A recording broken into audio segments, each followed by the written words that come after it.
নির্বাচনে ভূমিধস বিজয়ের পরে বিএনপি নির্বাচনের বিজয়ের একদিন পরে আজকে আনুষ্ঠানিক সংবাদ সম্মেলন করেছেন এবং তারেক রহমান সেখানে সাংবাদিকদের উত্তর দিয়েছেন, নিজের লিখিত বক্তব্য বলেছেন, সেখানে অনেক কথা বলেছেন। কিন্তু সাংবাদিকদের প্রশ্ন উত্তরে দুটো ব্যাপার সবথেকে বেশি গুরুত্ব পেয়েছে। এক, এবারের ভোটে ইলেকশন ইঞ্জিনিয়ারিং বিএনপি কতটা করল, আর এক, ভারতের সঙ্গে সম্পর্কের ব্যাপারে তারেক রহমান কি ভাবছেন। খুবই গুরুত্বপূর্ণ হয়ে উঠেছে এই দুইটা প্রসঙ্গ এবং এই দুইটা প্রসঙ্গের উত্তরে তারেক রহমান কি বললেন। ইলেকশন ইঞ্জিনিয়ারিং এর অভিযোগ যখন উঠছে তখন বিএনপি কতটা ইলেকশন ইঞ্জিনিয়ারিং করে ক্ষমতায় গেল, ভারতের সঙ্গে বিএনপি নতুন সম্পর্কের দিকে যাচ্ছে কিনা, বর্তমান সরকারের ভারত বিদ্বেষী রাজনীতি থেকে বেরিয়ে আসছে কিনা বাংলাদেশ। শোনা যাচ্ছে শপথ গ্রহণ অনুষ্ঠান, মন্ত্রিপরিষদের শপথ গ্রহণ অনুষ্ঠানে ভারতের প্রধানমন্ত্রীকে আমন্ত্রণ জানাবে বিএনপি, পাকিস্তানের প্রধানমন্ত্রী সহ অনেককেই আমন্ত্রণ জানানো হবে, এরকম কথা যখন শোনা যাচ্ছে তখন আমরা এটুকু নিশ্চিত করে বলতে পারি বিএনপির এই মন্ত্রিপরিষদের শপথে ভারতের প্রধানমন্ত্রী না আসলেও প্রধানমন্ত্রীর একজন হাই ভোল্টেজ প্রতিনিধি বাংলাদেশে আসতে পারেন। সেই সিগন্যাল ভারতীয় সাংবাদিকরা দিচ্ছেন।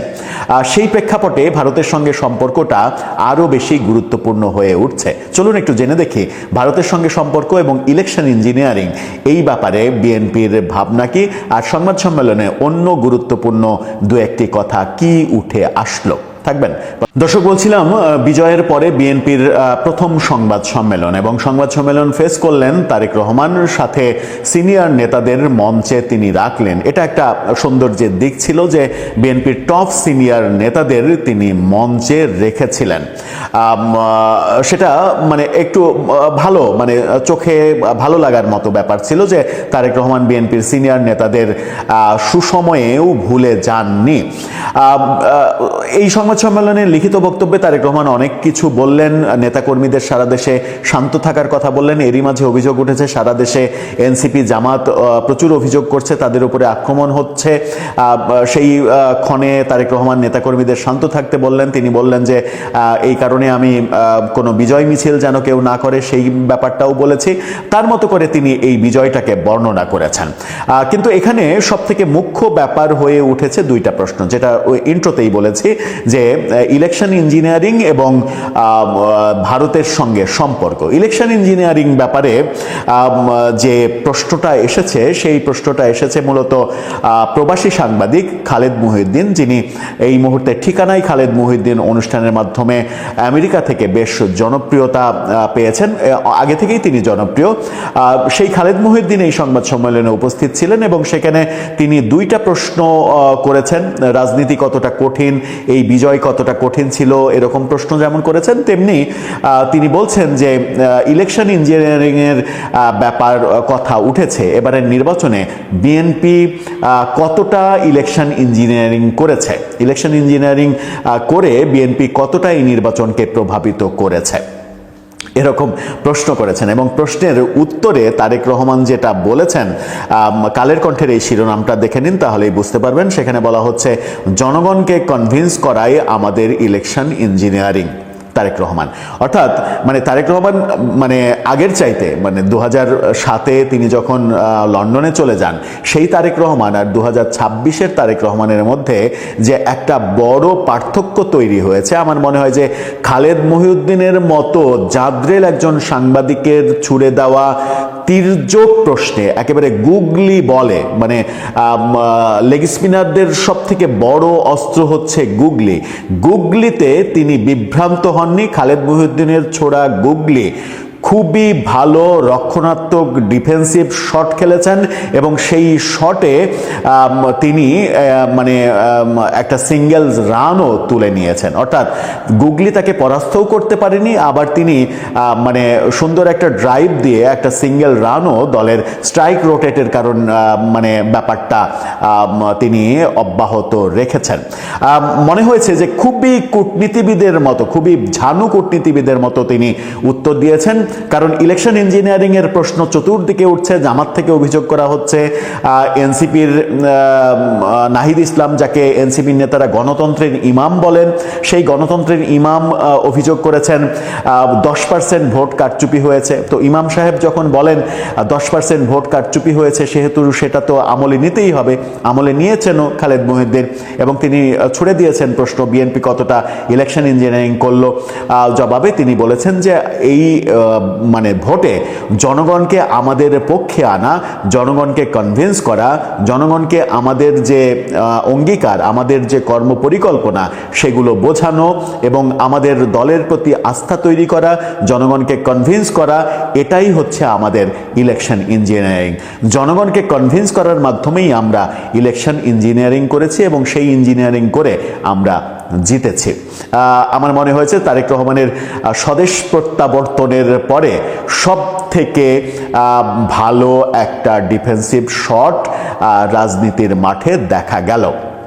খালেদ মহিউদ্দিনের এই কথায় মানে প্রশ্নে অবশ্য সেখানে হাসাহাসি তৈরি হয়েছিল। তিনি নিজেও এই প্রশ্নটা করে কতটা পেশাদারিত্বের পরিচয় দিয়েছেন, এই প্রশ্নও চতুর্দিকে ওঠা শুরু করেছে সামাজিক যোগাযোগ মাধ্যমে। কিন্তু মানে সাংবাদিকের কাজ তো তীর্যক প্রশ্ন করাই হওয়া উচিত। সাংবাদিকের কাজ তো এমন হওয়া উচিত নয় যে প্রশ্ন করতে আসিনি, প্রশংসা করতে এসেছি, যেটা আমাদের দেশের সাংবাদিকতার একটা ট্র্যাডিশন হয়ে গেছে, যেটা স্বয়ং একটি বড় পত্রিকার, বড় বাংলাদেশের টপ বাংলা পত্রিকার সম্পাদককে দেখেছি আমাদের প্রধান উপদেষ্টার প্রথম সাক্ষাৎকার তিনি বাংলাদেশের সাংবাদিক হিসেবে যখন নিয়েছিলেন, তখন মনে হয়েছে যে প্রধান উপদেষ্টাকে তেল মারতে গিয়েছেন, তিনি সাক্ষাৎকার নিতে যাননি। সেটা তো সাংবাদিকের কাজ নয়। অন্য আরেকটা গুরুত্বপূর্ণ ব্যাপারে উঠেছে, সেটা হচ্ছে যে ভারতের সঙ্গে বিএনপি সম্পর্কটা কিভাবে তৈরি করতে চায়। ভারতের সঙ্গে সম্পর্ক যেটা বলেছি যে বিএনপির শপথে ভারতের প্রধানমন্ত্রীর প্রতিনিধি আসতে পারে, এই ব্যাপারগুলো, এবং বেগম খালেদা জিয়ার মৃত্যুতে এস জয়শঙ্করের ছুটে আসা, এরপরে বিজয়ের পরে তারেক রহমানকে সরাসরি নরেন্দ্র মোদীর ফোন দিয়ে অভিনন্দন জানানো, এই ব্যাপারগুলো একটা সিগন্যাল দেয় যে ভারতের সঙ্গে বিএনপির এক ধরনের ইন্টারনাল সমঝোতা হয়েছে এবং ভারতের সঙ্গে তারা সম্পর্ক তৈরি করতে চায়। কিন্তু বিএনপি টেকনিক্যালি প্রকাশ্যে সেটা বলা থেকে বিরত থাকছে। বিএনপির মানে তারেক রহমানের উত্তর এটা ছিল যে আমরা অবশ্যই সম্পর্ক ভালো করতে চাই, প্রতিবেশীর সঙ্গে আমরা ভালো সম্পর্ক করতে চাই, সবার সঙ্গেই ভালো সম্পর্ক করতে চাই, কিন্তু সেই সম্পর্কটা অবশ্যই বাংলাদেশের জনগণের স্বার্থকে প্রাধান্য দিয়ে, বাংলাদেশের জনগণের স্বার্থকে প্রাধান্য দিয়ে আমরা অবশ্যই ভারতের সঙ্গে ভালো সম্পর্ক তৈরি করতে চাই। অর্থাৎ এখানেও একটা কূটনৈতিক উত্তর, সরাসরি মানে ওই কোনো ধরনের বিতর্কের মধ্যে না যাওয়া, কারণ বিতর্কের মধ্যে যাওয়ার মতো কোনো কথা বললেই তারেক রহমানের এগেনস্টে ওই প্রতিপক্ষ মিছিল শুরু করবে যে ভারতের মানে এজেন্ডা বাস্তবায়ন করতে এসেছে এখানে। এই ব্যাপারে তাকে সচেতন থাকতেই হবে, খুবই স্বাভাবিক। এরই মাঝে তো অভিযোগ উঠেছে যে মানে আওয়ামী লীগ এবং ভারতের মেকানিজমে বিএনপি জিতেছে। এনসিপির নেতা, এনসিপির মুখপাত্র আসিফ মাহমুদ সজীব ভুঁইয়া বলেছেন আওয়ামী লীগ এবং ভারতের সহায়তায় বিএনপি জিতেছে। আবার কখনো কখনো বলেছেন যে মানে এই কথা যেমন বলেছেন তেমনি আবার বলেছেন মেটিকুলাস ডিজাইনে বিএনপিকে 2/3 আসনে বিজয়ী করা হয়েছে। মানে সমালোচনা চলছে। সুতরাং সমালোচনার মধ্যে শপথ নেওয়ার আগেই একটা বিতর্কের মধ্যে তিনি পড়তে চাননি বলে কূটনৈতিক উত্তর দিয়েছেন। তবে আমাদের জানা সূত্র বলছে ভারতের সঙ্গে বিএনপি আগের যে কোনো সময়ের চাইতে অনেক ভালো সম্পর্ক তৈরি করতে চায় এবং নরেন্দ্র মোদীর এই সরকার থাকাকালীনই এই সম্পর্কটা জোড়া লাগছে, এটা মোটামুটি নিশ্চিত করে বলা যায়। তার মানে বর্তমান সরকারের যে ভারত নীতি, সেই নীতিতে একটা বড় পরিবর্তন আসছে। বর্তমান সরকার যাওয়ার পরে অবশ্য অনেক কিছুই বের হবে, অনেক কিছুই বের হতে থাকবে যে ভারতের সঙ্গে এই ইচ্ছাকৃত খারাপ সম্পর্ক কিংবা যুদ্ধাবস্থা তৈরি করার পেছনে মূল কলকাঠিটা কারা নাড়িয়েছে, কাদের ইন্ধনে এই সরকার, ইন্টারিম গভর্নমেন্ট ভারত বিরোধী রাজনীতি বাংলাদেশে অনেক বেশি উস্কে দিয়েছিলেন, যেটা করে প্রতিবেশী হিসেবে আমাদের কোনো লাভ নেই। কারণ এত বড় একটা বৃহৎ পরাশক্তি যারা আমাদের তিন দিকে ঘিরে রেখেছে, তাদের সঙ্গে সম্পর্ক খারাপ করে যাদের উপরে আমরা মানে চালের উপরে নির্ভরশীল, পেঁয়াজের উপরে নির্ভরশীল, মসুরের ডালের উপরে নির্ভরশীল, অনেক কিছু, ভারত বাংলাদেশ মানে বর্ডার বন্ধ হলে, আমদানি রপ্তানি বন্ধ হলে বাংলাদেশে সেটা নিত্য প্রয়োজনীয় পণ্যের উপরে কি প্রভাব ফেলে সেটা আমরা খুব ভালোভাবে জানি। সেরকম একটা মানে রাষ্ট্রের সঙ্গে শত্রুতামূলক সম্পর্ক তৈরি করা যে বুদ্ধিমানের কাজ নয়, সেটা নিশ্চয়ই বিএনপি কার্যকরভাবে উদ্যোগের মাধ্যমে বাস্তবায়ন করবে। দেখেন, আজকে একটা বক্তব্য শুনে অনেকটা হাত ছেড়ে বাঁচলাম। আমি না, আমার মতন অনেকেই আশা করি যে আজ থেকে গণতান্ত্রিক বাংলাদেশের যাত্রা শুরু হলো। এখন সবাই মুক্ত, সবাই মুক্ত। গণতান্ত্রিক বাংলাদেশের নেতাকর্মীদের শান্ত সতর্ক থাকতে বলছে। ভারত চীনের সাথে সম্পর্কের ক্ষেত্রে জনগণের ইচ্ছা প্রাধান্য পাবে। আর কি বলছেন? অর্থনীতি, জননিরাপত্তা এবং সুশাসন প্রতিষ্ঠায় বড় চ্যালেঞ্জ। ভেঙে পড়া আইন শৃঙ্খলা পরিস্থিতি দ্রুত উন্নতি করা হবে। আর কি আছে? কমিটমেন্ট। দেখেন, প্রতিটি নাগরিকের ক্ষেত্রে আইন সমানভাবে প্রয়োগ করা হবে। নির্বাচনে অংশ নেওয়ার জন্য সবাইকে অভিনন্দন জানাচ্ছেন তারেক রহমান আজ সংবাদ সম্মেলনে। বিরোধী দলের কাছে দায়িত্বশীল আচরণের প্রত্যাশা, দায়িত্বশীল আচরণের প্রতিষ্ঠা, মানবিক এবং গণতান্ত্রিক দেশ গড়তে সবাইকে ঐক্যবদ্ধ থাকতে হবে। কথাগুলো এত ভালো লেগেছে। দেখেন, এটাই গণতান্ত্রিক এবং মানবিক এবং গণতান্ত্রিক বাংলাদেশ গড়তে। আমরা তো এটাই চেয়েছিলাম, যাতে কোনো বিভাজন তৈরি না করা হয়, ধর্মের ভিত্তিতে, কোনো স্লোগানের ভিত্তিতে, হিংসা বিদ্বেষ, একে জ্বালাও ওকে পোড়াও, ওখানে আগুন দাও, ওই আধিপত্যবাদের নাম দিয়ে, ইনক্লাবের নাম দিয়ে, ইনসাফের নাম দিয়ে, এই যে ধর্মীয় শব্দগুলো দিয়ে মনে হচ্ছে যেন বাংলাদেশে 5ই আগস্টের পট পরিবর্তন গণতন্ত্রের জন্য না, একটা ইসলামিক বাংলাদেশ গড়ে তোলার জন্য। মানে লক্ষ্যটা হচ্ছে আস্তে আস্তে ওই আফগানিস্তানের পথে নিয়ে যাওয়া। সেই জায়গা থেকে বাংলাদেশের জনগণ আবার রায় দিল, নো, আমরা গণতন্ত্র চাই। এই দেশটা মুক্তিযুদ্ধের মধ্য দিয়ে, স্বাধীনতা সংগ্রামের মধ্য দিয়ে গণতন্ত্র প্রতিষ্ঠা করাই ছিল প্রধান অঙ্গীকার বা লক্ষ্য। সেই লক্ষ্য থেকে শেখ মুজিবুর রহমান নিজেই বিচ্যুত হয়ে বাকশালে চলে গেলেন। তার মানে কি আমি কি এখন ওই বাকশাল, টাকশাল, ইসলামিক স্টেট এই সমস্তগুলি করব? না, ওই মূল জায়গাটা তিনি ধরে রাখলেন। এমন একটা আহ্বান জানালেন যে আর প্রতিহিংসা না, সবাইকে ঐক্যবদ্ধ, বিভাজন না, ওই যে ঐক্যবদ্ধ থাকতে হবে। এই শব্দগুলির অর্থ বুঝতে পারছেন? আমার ধারণা অনেকেই বুঝতে পারছেন, অনেকেই পারছেন না। এই যে গণতান্ত্রিক পথে বাংলাদেশের যাত্রা শুরু, সবাই এখন মুক্ত। আপনি স্বাধীন, মুক্ত, কিন্তু আপনি দায়িত্বশীল আচরণ করবেন। বিরোধী দলের প্রতি তিনি আহ্বান জানিয়েছেন দায়িত্বশীল আচরণ করার জন্য। আনন্দের মুহূর্তে খালেদা জিয়ার অনুপস্থিতিতে তিনি ব্যথিত, অবশ্যই সারা জাতি ব্যথিত। এই দৃশ্যটা তিনি দেখে যেতে পারলেন না।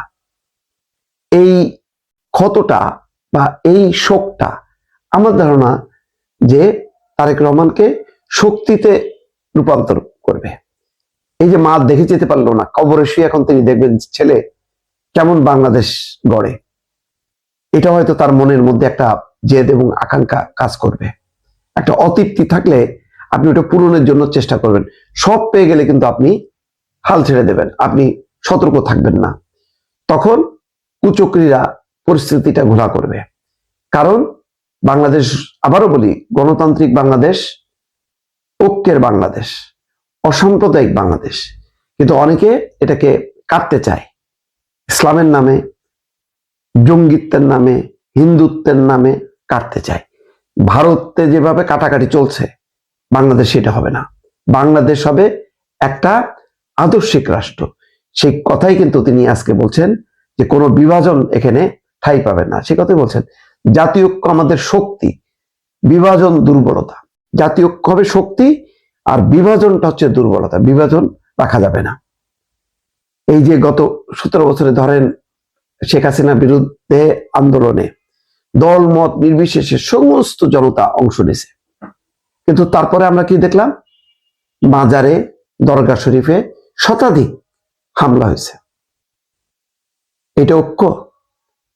এটা কি ধর্মীয় ঐক্য হইলো নাকি বিভাজন হইলো? কবর থেকে লাশ তুলে পোড়ানো, এই মানসিকতা বোঝেন? দীপু চন্দ্র দাস, তার জন্য আমাদের ইন্ডিয়ার কাছে নাকানি চুপনি খাইতে হলো, কিন্তু ঘটনা তো সত্য। তার লাশ পোড়ানো হলো, আর বহু মানুষকে এভাবে হত্যা করা হলো। গত 17 মাসে যে কর্মকাণ্ডগুলি চললো, আইন শৃঙ্খলা বাহিনীর সামনে দিয়ে 32 নম্বর জ্বালানো হচ্ছে, আবারও জ্বালানোর পর জ্বালানো, একের পর এক। আরো অন্যান্য জায়গায় সুদর্শন থেকে শুরু করে আওয়ামী লীগের অফিস, বাসা, বাড়ি, মানে পুড়ে গেছে। সেই পোড়ানোর উপর আবার তারা নৃত্য করতেছে। এই শক্তি কারা? এই শক্তির সর্বশেষ চেষ্টা ছিল নির্বাচনে 5 দিন আগে যমুনা ঘেরাও করে সেখানে একটা মাতম তুলে মানুষকে নামায় দেয়া। হয় নির্বাচন হলে তাদের পক্ষে একটা জোয়ার চলে আসবে, জনগণ সাড়া দেবে, আর নাহলে নির্বাচন বান চালাবে। আইন শৃঙ্খলা বাহিনী সেটা নস্যাৎ করছে। এখন মূল রাজনৈতিক শক্তির কাছে ক্ষমতা চলে আসলো। যারা বলছে এটা গণতান্ত্রিক বাংলাদেশ, এটা ঐক্যের বাংলাদেশ, এটা মাথায় নিয়ে সবাই যদি, জনগণ যদি এখন রেসপন্স করে, আমার ধারণা যে এই যে ভেঙে পড়া আইন শৃঙ্খলা পরিস্থিতি, যেটা উন্নতি হবে, এইটা আইন শৃঙ্খলা বাহিনী তো একটা শক্তি পাবেই, সেই সাথে মানুষের পার্টিসিপেশন হইতে হবে। একটা মবও যাতে আর বেরোতে না পারে, আর এই মাতম যাতে না করতে পারে। বলছে না শেখ হাসিনার মতন তারেক রহমানকে লাথি দিয়ে দিল্লিতে পাঠাই দেবে। এই বারবার হচ্ছে না? তারপর শিক্ষকদেরকে দিয়ে পদত্যাগে সাইন করা হয়েছে না? রাজশাহী বিশ্ববিদ্যালয় আম্মার। আবার এখানে এসে নারীদের অঙ্গ নিয়ে অশালীন স্লোগান হয়েছে না? এগুলি কি আর চলবে? এগুলি কি আর হইতে দেওয়া হবে? হতে দেওয়া হবে না। যদি চলে তাহলে বুঝবো যে পুরো নির্বাচন, পুরো গণতন্ত্র শেষ। বাংলাদেশ, এই দেশে আর শান্তি হবে না। এখন এই বলছে না যে সবাইকে সতর্ক থাকতে, সবাইকে সতর্ক যদি থাকে দৌড়ে পালাবে। একটা বিশৃঙ্খলার সুযোগে কয়েকটা ইউনিভার্সিটিতে নির্বাচন হয়েছে, ওই মানে কি বলবো, উগ্রপন্থীরা নির্বাচন করছে। এখন ইতিমধ্যে তাদের মুখোশ খুলে গেছে, দেখছেন যে তারা আসলে দলীয় রাজনীতি করতে আসছে, তারা ছাত্রদের কল্যাণে রাজনীতি করতে আসে নাই। এটারও ফয়সালা হবে। মানুষ এখন সচেতন, তারা ধর্মের বড়ি খায় নাই। ধর্মের বড়ি যে খায় নাই, এতে এই প্রথম শুরু হয়ে গেল নির্বাচনের মধ্য দিয়ে। আমার ধারণা যে আর বাংলাদেশের মাটিতে ফ্যাসিবাদ, গণতান্ত্রিক ফ্যাসিবাদের নামে আওয়ামী লীগ আর ধর্মীয় ফ্যাসিবাদের নামে জামাতের রাজনীতি চলবে না। দুই পক্ষকেই সংশোধন হয়ে গণতান্ত্রিক রাজনীতি, ঐক্যের রাজনীতি করতে হবে। একে ওকে শত্রু বানানো যাবে না। আর গণমাধ্যমগুলোতে সর্বশেষে যারা আগুন দিছে, গণমাধ্যম কর্মী হিসেবে দাবি থাকবে, এই কারা পোড়ালো, জ্বালাইলো, তাদেরকে চিহ্নিত করা, শাস্তি দিয়া, আর গণমাধ্যমকে ফ্রি করে দিতে হবে। সকল মত পথ যাতে সেখানে প্রকাশ পায়। গণমাধ্যম কর্মী, নিরীহ মানুষ যারা কারাগারে আছে, তাদেরকে মুক্তি দিতে হবে। এখানে বলা হয়েছে না, এখন থেকে মুক্ত, তার বাস্তব অবস্থাটা মানুষ দেখতে চায়।